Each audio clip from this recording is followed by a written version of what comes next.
Tonight, there is extra security patrolling near or around synagogues and businesses in Palm Beach County. This after last night's murders of 2 Israeli embassy employees in Washington, D.C. It happened outside the Capitol Jewish Museum there. Police and witnesses say the suspected gunman, now charged with murder, shouted "Free Palestine" as he was taken into custody. Last night, really our worst fears came true.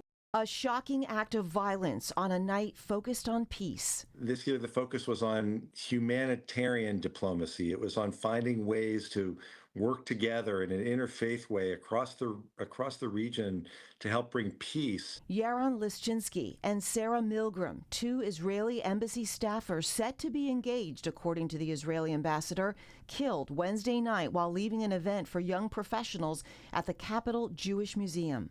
They were a beautiful couple who came to enjoy an evening in Washington's Cultural Center. According to investigators, the couple was shot outside of the museum Wednesday night around 9. D.C. police identified the suspect as 30-year-old Chicago native Elias Rodriguez. Eyewitness video obtained by CNN appears to show the suspect as he's taken into custody.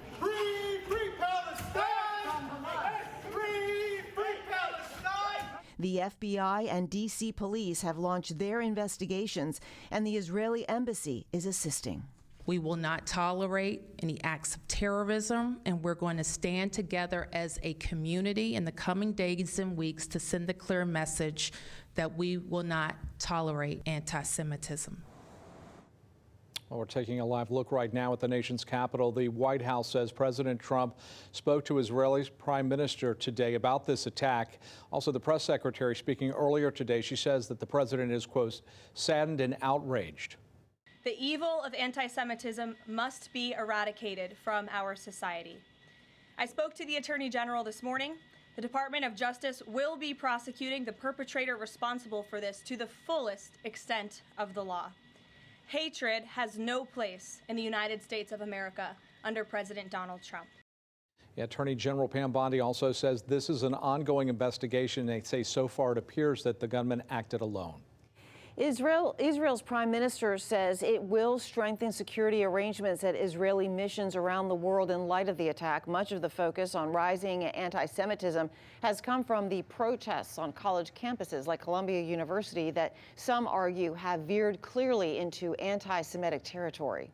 It's chilling because those are the same chants that we've been hearing on college campuses and in city streets. That kind of language, those kinds of protests were, of course, taken seriously by the Jewish community, by law enforcement, but not to now considered to be sources of potential violence.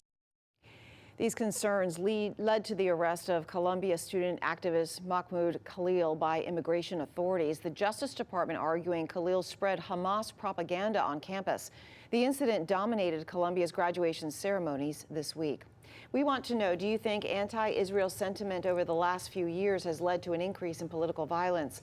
You can weigh in right now by scanning the QR code on your screen. You can also vote on CBS12.com. Just go to the News tab and click on Question of the Day. Yeah, this is a topic CBS 12 News has covered extensively. To see our Emmy Award-winning Hate Rising series, you can head to our YouTube page. We have the full playlist on our homepage right now.